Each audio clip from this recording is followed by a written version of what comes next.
ஒரு பெரிய மூவி ஸ்டாரும் கிடையாது, ஒரு பெரிய பிசினஸ் மேனும் கிடையாது. நம்மள மாதிரி ஒரு சாதாரண ஒரு ஆள் தான். இந்த உலகத்துல அவரை பிடிக்காதுன்னு சொல்றதுக்கு ஆளே இருக்க மாட்டாங்க. அப்படிப்பட்டவர் தான் ஏபிஜே அப்துல் கலாம். இது top 100 interesting people series episode 12. APJ Abdul Kalam ஒரு சாதாரண ஆள் தான்.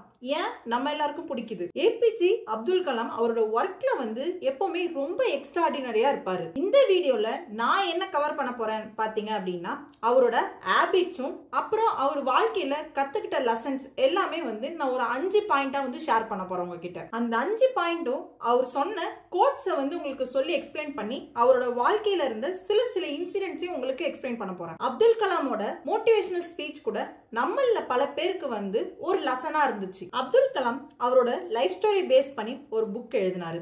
இங்கிலீஷ்ல விங்ஸ் ஆஃப் ஃபயர், தமிழ்ல அக்னி சிறகுகள். உங்களுக்கு டைம் இருக்கப்போ கண்டிப்பா இந்த புக்கை படிச்சு பாருங்க, மறந்துடாதீங்க. அந்த புக்ல இருக்க ஒரு ஹேபிட்ஸும் லெசன்ஸுமே நமக்கு ஒரு பெரிய எடுத்துக்காட்டா இருக்கும். அதை படிக்கிறப்போ நம்மளும் அதை ஃபாலோ பண்ணணும் அப்படின்ற ஒரு மோட்டிவேட்டா இருக்கும். அப்துல் கலாம் நார்மலான ஒரு பர்சன் தான். அவரோட அம்மா அப்பா ரொம்ப பெருசாலாம் படிக்கல. அப்துல் கலாம் ஒரு முஸ்லிமை சார்ந்தவர். அவர் முஸ்லிமா இருந்தாலும் நம்ம கோவில்ல, இந்து கோவில்ல சொல்ற ஸ்லோகன்ஸ் எல்லாமே அவருக்கு கேட்கறதுக்கு ரொம்ப பிடிக்கும். அப்துல் கலாம் ஒரு சென்டென்ஸ் சொல்லுவாரு, பாசிட்டிவ் மைண்ட பில்ட் பண்ணுங்க வித் பாசிட்டிவ் பீப்புள்னு சொல்லுவாரு. இவருக்கு ஒரு பெஸ்ட் ஃப்ரெண்ட் இருந்தாங்க. அவரு யாருன்னா ஒரு கோவில் ஐயரோட பையன். அந்த காலத்திலே ஜாதி மதம் என்ற பிரச்சனை எல்லாம் நிறைய இருந்துச்சு. பட் இவர் என்ன யோசிப்பாரு அப்படின்னா, நம்ம எதையுமே பிரிச்சு பார்க்க கூடாது, எல்லாருமே சமம் தான் நம்ம திங்க் பண்ணணும்னு அப்பயே மைண்ட்ல பிக்ஸ் பண்ணிட்டாரு. இவரு சின்ன பையனா இருக்கும்போது இவருக்கு ஜலாவுதீன் ஒரு ஃப்ரெண்ட் இருந்தாங்க. ஜலாவுதீன் ஏபிஜே அப்துல் கலாமோட பெரியவர். ஜலாவுதீன் நிறைய டைம் அப்துல் கலாம் கிட்ட என்ன சொல்வாரு அப்படின்னா, நீ நல்லா படி, இந்த உலகத்தில் நடக்கிற நிறைய விஷயங்களை படிச்சு தெரிஞ்சுக்கோ அப்படின்ட்டு சொல்லுவாரு. ஜலாவுதீன் தான் அப்துல் கலாமுக்கு இந்த உலகத்தில் நடக்கிற நிறைய விஷயங்களை சொல்லி கொடுப்பாரு. ஜலாவுதீன் சொன்னதை வச்சு நம்மளோட அப்துல் கலாம் நிறைய புக்ஸ படிக்க ஸ்டார்ட் பண்ணிட்டாரு. ஒரு புக்கும் படிக்கிறப்போ அதுல இருந்து நிறைய இன்ஃபர்மேஷனை தெரிஞ்சுக்கிறாரு. அப்துல் கலாமை சுத்தி பாசிட்டிவ் மைண்ட் செட் பீப்புள் இருந்ததுனால அப்துல் கலாமுக்கும் பாசிட்டிவ் மைண்ட் செட் கிரியேட் ஆயிடுச்சு. அதுக்குன்னு நம்மளை சுத்தி பாசிட்டிவ் பீப்புள் மட்டும்தான் இருப்பாங்க, நெகட்டிவ் பீப்புள்ஸ் இருக்க மாட்டாங்க அப்படின்ற ஒரு எக்ஸாம்பிள்ஸ் கிடையாது.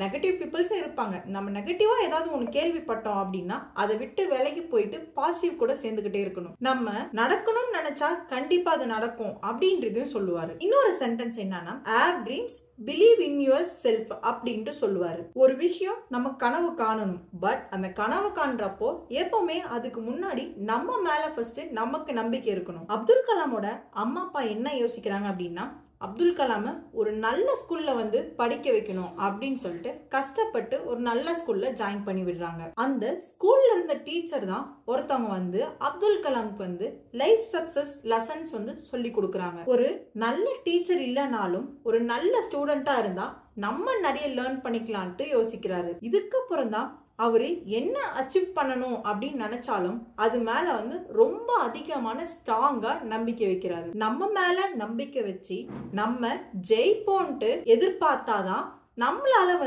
அத ரியாலிட்டிக்கு கொண்டு வர முடியும்னு யோசிக்கிறாரு. அதுதான் நம்ம ஏபிஜே அப்துல் கலாம் சொல்வாரு, நிறைய கனவு காணுங்கள் அப்படின்ட்டு. அப்துல் கலாமும் நிறைய வாட்டி நம்மளும் மேல எப்படி பறக்கிறது அப்படின்ற கான்செப்ட் ரொம்ப நிறைய டைம் திங்க் பண்ணுவாரு. இப்போ ஸ்கூல்ல கம்ப்ளீட் பண்ணிட்டு பிஎஸ்சி பிசிக்ஸும் ஜாயின் பண்றாரு. பிஎஸ்சி பிசிக்ஸ் படிச்சா நம்மளால மேல பறக்க முடியாதுன்னு தெரிஞ்சுக்கிட்டாரு. இது ஒர்க் ஆகாத சொல்லி மெட்ராஸ் இன்ஸ்டிடியூட் ஆஃப் டெக்னாலஜில ஏரோஸ்பேஸ் இன்ஜினியரிங் படிக்கிறதுக்கு வந்தாரு. இவரு இங்க படிக்க வந்தப்போ இவரோட அக்கா தான் அவங்களோட நகையெல்லாம் பேங்க்ல வச்சு காசு பெரட்டி கொடுத்தாங்க. இந்த விஷயம் தான் அப்துல் கலாம் ரொம்ப எமோஷனலா ஃபீல் பண்ண வச்சுச்சு. அது மட்டும் இல்லாம நம்ம எப்படியாவது நம்மளோட கனவை அச்சீவ் பண்ணணும் அப்படின்ட்டு இன்னும் அதிகமா மோட்டிவேட் பண்ண ஸ்டார்ட் பண்ணிடுச்சு. காலேஜ் ப்ரொஃபசர் மூலமா தான் இவரோட செல்ஃப் ஒர்த்தை ரியலைஸ் பண்றாரு. அப்புறம் இவரோட ட்ரீம்ல ஹார்ட் ஒர்க் பண்ணா கண்டிப்பா நம்மளால அச்சீவ் பண்ண முடியும் அப்படின்றதையும் ரியலைஸ் பண்றாரு. அப்போதான் ஃபிளைட் டிசைன் பண்றது,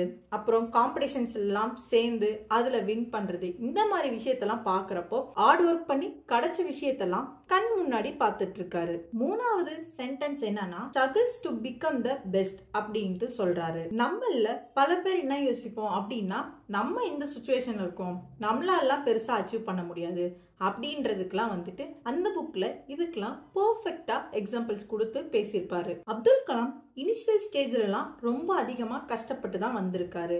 அதுக்கு அவரு எக்ஸாம்பிள் கொடுத்திருப்பாரு. அதை நான் என்னன்னு சொல்றேன். வேர்ல்டு வார் 2 அப்பெல்லாம் ட்ரெயின் வந்து ஸ்டேஷன்ஸ்ல நிக்காது. அப்போ ட்ரெயின்ல இருக்கவங்க நியூஸ் பேப்பரை ஓடுற ட்ரெயின்ல இருந்து தூக்கி போடுவாங்க. அந்த ஓடுற ட்ரெயின்ல இருந்து தூக்கி போட்ட நியூஸ் பேப்பரை பிடிச்சி எடுத்துட்டு வந்து டெலிவர் பண்ணுவாரு. இந்த மாதிரி எல்லாம் ஒர்க் பண்ணிருக்காரு நம்மளோட அப்துல் கலாம். அப்துல் கலாமோட அண்ணன் கடையில வெங்காயம், எண்ணெய், அப்புறம் பல பொருள் எல்லாம் வந்து செல் பண்ணிருக்காரு. நம்மள பல பேருக்கு வந்து எப்பவுமே பெருசா வளர்ந்த இன்ஃபர்மேஷன்ஸ் மட்டும் தான் நமக்கு தெரியும். சின்ன வயசுல எப்படி கஷ்டப்பட்டிருப்பாங்க, என்ன பண்ணிருப்பாங்க நம்ம எதுவுமே தெரியாது. இந்த மாதிரி விஷயத்தெல்லாம் நம்ம வந்து புக்ல இருந்து படிச்சு தெரிஞ்சுக்கிறப்போ தான் நமக்கும் அது வந்து ஒரு மோட்டிவேட்டடா இருக்கும். ஏன் நான் அப்படி சொல்றேன் அப்படின்னா, நம்மளுமே இனிஷியல் ஸ்டேஜ்ல எல்லாமே கஷ்டப்பட்டுட்டு தான் இருப்போம். அதை பார்த்து படிக்கிறப்போ தான் நமக்கும் வந்து ஓ இப்படி இருந்தா இப்படி ஆகலாம்ன்றத அந்த லெசன்ஸை வந்து நம்ம அதுல இருந்து அந்த புக்ல இருந்து லேர்ன் பண்ணிக்கலாம். அப்துல் கலாம் காலேஜை பாஸ் பண்ணதுக்கு அப்புறம் தான் இந்துஸ்தான் ஏரோநாட்டிக்ஸ் லிமிடெட்ல வந்து ஒரு ட்ரெயினியா ஒர்க் பண்றதுக்கு சான்ஸ் கிடைக்குது. அங்க ஒர்க் பண்ற உள்ள இருக்க எல்லா பர்சன்ஸ்க்குமே நிறைய பிராக்டிக்கல் நாலேஜ் இருந்துச்சு. அதுல இருந்து நம்மளோட அப்துல் கலாமும் அவங்க கிட்ட இருந்து பல விஷயங்கள் தெரிஞ்சுக்கிட்டாரு. இவரு பறக்கணும்னு ஆசைப்பட்டாரு. பட் அதுல 8 ஓப்பனிங் தான் இருந்துச்சு. அப்துல் கலாம் 9th பொசிஷன்ல இருந்தாரு. அதனால அவரால் வந்து ஏர்ஃபோர்ஸ்ல ஜாயின் பண்ண முடியல. அப்புறம் டிடிடி அண்ட் பில ஒர்க் ஜாயின் பண்ணிட்டாரு. ஓவர் கிராஃப்ட் வந்து டிசைன் பண்ணணும்னு நினைச்சாரு. அப்போ பெரிய சேலஞ்சா ஃபேஸ் பண்ணாரு. இவரோட டீம்ல யாருக்குமே இத பண்றதுக்கு பெருசா எக்ஸ்பீரியன்ஸ் இல்ல. அப்போ இவரு நிறைய புக்ஸ் படிக்க ட்ரை பண்ணாரு. பட் அவர் இந்த புக்ஸ் படிச்சும் அந்த புக்ல இருந்து இவருக்கு பெருசா எதுவும் ஹெல்ப் பண்ணல. அப்போதான் அப்துல் கலாம் இருக்கிற நாலேஜ் வச்சு நம்ம ஸ்டார்ட் பண்ணிடலாம் அப்படின்ட்டு டிசைட் பண்ணாரு. அப்போ இவங்களோட கொலீக்ஸ்லாம் அப்துல் கலாமையும் அப்துல் கலாம் டீமையும் வந்து கிண்டல் பண்ணாங்க. இவங்கெல்லாம் என்ன பண்ணிட போறாங்க அப்படின்ற மாதிரி நிறைய பேர் கிண்டல் பண்ணிட்டு இருந்தாங்க. இவங்க பேசினதெல்லாம் பெருசா யோசிக்காம போக்கஸ்டா 1 இயர் அந்த ப்ராஜெக்ட்ல ஒர்க் பண்ணி புரோட்டோடைப்பை கம்ப்ளீட் பண்ணாரு. அந்த ப்ராஜெக்டோட பேரு நந்தி. இவர் நந்தின் ப்ராஜெக்ட்க்கு பேர் வச்சாரு. 1 இயர் கஷ்டப்பட்டு பிளான் பண்ண டைம்க்கு முன்னாடியே அந்த ப்ராஜெக்டை கம்ப்ளீட் பண்ணாலும் ஏதோ ஒரு ரீசன் சொல்லி அந்த ப்ராஜெக்டை ஸ்டாப் பண்றாங்க.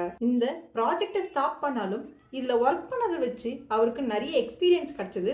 அதுல இருந்து அவர் நிறைய லேர்ன் பண்ணிக்கிட்டாரு அப்படின்ட்டு சொல்றாரு. அப்போதான் அப்துல் கலாம் என்ன தெரிஞ்சுக்கிட்டாரு அப்படின்னா, கம்ஃபர்ட் ஜோன்ல இருந்து வெளியே வந்து growth ஜோன்ல நம்ம வந்து வாழணும் அப்படின்னு தெரிஞ்சுக்கிட்டாரு. அப்துல் கலாம் இன்னொரு சென்டென்ஸ் சொன்னாரு, ஒர்க் பேஷனேட்லி ரிசல்ட் வில் ஃபாலோன்னு சொன்னாரு. 1 இயர் ஒர்க் பண்ணி அந்த புரோட்டோடைப்பை ரெடி பண்ணாலும் அதை யூஸ் பண்ணாம ஸ்டாப் பண்ணிட்டாங்க. இப்படி ஸ்டாப் பண்ணாலும் அவர் வந்து ரொம்ப சோகமா தான் இருந்தாரு. பட் இருந்தாலும் இவரோட பிரில்லியன்ட் ஒர்க்கை பார்த்து இஸ்ரோல ஒர்க் பண்றதுக்கு சான்ஸ் கிடைச்சது. இவரு இன்டர்வியூ அட்டன் பண்ணி இஸ்ரோல கிளியர் பண்ணதுக்கு அப்புறம் இஸ்ரோ ஜாயின் பண்ணிட்டாரு. ஜாயின் பண்ணதுக்கு அப்புறம் விக்ரம் சாராபாய்னு ஒரு பர்சனை மீட் பண்றாரு. விக்ரம் சாராபாய் அப்துல் கலாம் கிட்ட இருக்க பொட்டன்ஷியலை பார்த்து அவரோட ட்ரீம்ஸை அச்சீவ் பண்ண ஹெல்ப் பண்ணணும்னு நினைச்சு ஒரு 6 மந்த் ட்ரெயினி ப்ரோக்ராம்க்கு நாசாக்கு சென்ட் பண்ணாரு. இந்த ஹெல்ப் தான் அப்துல் கலாமோட கரியரை வந்து ஃபாஸ்ட் ட்ராக் பண்ணதுக்கும் ஹெல்ப் பண்ணுச்சு. இதுல இருந்து நம்ம ஒண்ணு தெரிஞ்சுக்கணும் என்ன அப்படின்னா, எப்பவுமே நம்மளோட பேஷனுக்காக மட்டுமே நம்ம ஒர்க் பண்ணணும். அப்பதான் நம்ம மேல மேல இன்னும் முயற்சி பண்ணி மேல போக முடியும் அப்படின்றத தெரிஞ்சுக்கலாம். இதுல நான் எடுத்ததுல கடைசியான சென்டென்ஸ் என்னன்னு பாத்தீங்க அப்படின்னா, பி ஹம்பிள் ஸ்டே சிம்பிள் அப்படின்ட்டு சொல்லியிருக்காரு. எவ்வளவு விஷயம் அவரோட வாழ்க்கையில அச்சீவ் பண்ணாலும் ரொம்ப சிம்பிளான பர்சனா தான் இருப்பாரு அப்துல் கலாம். இந்த ஹம்பிள் கேரக்டரும் சிம்பிளா இருக்கிறது தான் நம்ம எல்லாருக்கும் பல பேருக்கு அவரை பிடிச்சிருக்கும். உங்களுக்கு டைம் இருக்கப்ப மறக்காம அந்த புக்கை படிச்சு பாருங்க. அந்த புக்ல அவர் வளர்றதுக்கு ஹெல்ப் பண்ண எல்லாருக்குமே ஒரு சின்ன பர்சனா இருந்தா கூட அவருக்கு அந்த புக்ல வந்து தேங்க் பண்ணிட்டே இருப்பாரு. இவரு பண்ற ஒரு ஒர்க்கையும் மத்தவங்க கிட்ட ஷேர் பண்ணி அவங்க கிட்ட இருந்து சஜஷன் ஃபீட்பேக் கேட்பாரு. அவங்க கொடுத்த ஃபீட்பேக்ஸ் வந்து இவருக்கு யூஸ்ஃபுல்லா இருந்துச்சு அப்படின்னா 1 or 2 வீக்ஸ்க்கு அப்புறம் அவங்களுக்கு அப்டேட் பண்ணி தேங்க்ஸும் சொல்வாரு. ரொம்ப நல்ல ஓப்பன் மைண்டட் பர்சனா தான் இருப்பாரு. ஜென்ரலி பெருசா ஒருத்தவங்க வளர்ந்துட்டாங்க அப்படின்னா பெருசா வளர்ந்ததுக்கு அப்புறம் அவங்க கிட்ட நிறைய ஈகோ இருக்கும். ஸோ பெருசா எதையும் ஷேர் பண்ணிக்க மாட்டாங்க. பட் நம்மளோட அப்துல் கலாம் இனிஷியல் ஸ்டேஜ்ல கஷ்டப்பட்டதுல இருந்தும் பெருசா வளர்ந்ததுக்கு அப்புறமும் எல்லாரும் நமக்கு ஏதாவது சொல்லி கொடுப்பாங்க அப்படின்ற ஒரே ஒரு தாட்ல தான் இருந்தாரு. ரொம்ப ஓப்பன் மைண்டடா இருப்பாரு. அதனால ஸோ இதுல இருந்து எனக்கு பிடிச்ச ஒரு 5 பாயிண்ட்ஸ் எடுத்து நான் பேசியிருக்கேன். ஸோ என்னோட இன்ஃபர்மேஷன் வந்து இதுல ஏதாவது உங்களுக்கு யூஸ்ஃபுல்லா இருந்துச்சு அப்படின்னா மறக்காம சேனலை சப்ஸ்கிரைப் பண்ணாம இருந்தீங்க அப்படின்னா சப்ஸ்கிரைப் பண்ணிக்கோங்க. இவரோட இன்னும் கொஞ்சம் ஸ்டோரிஸ் வந்து இன்னும் நிறைய டீடைல்டான ஸ்டோரிஸ் இருக்கு. அதை ஒரே வீடியோல கவர் பண்ண முடியல. ஸோ நெக்ஸ்ட் பார்ட்டா நான் போடுறேன்.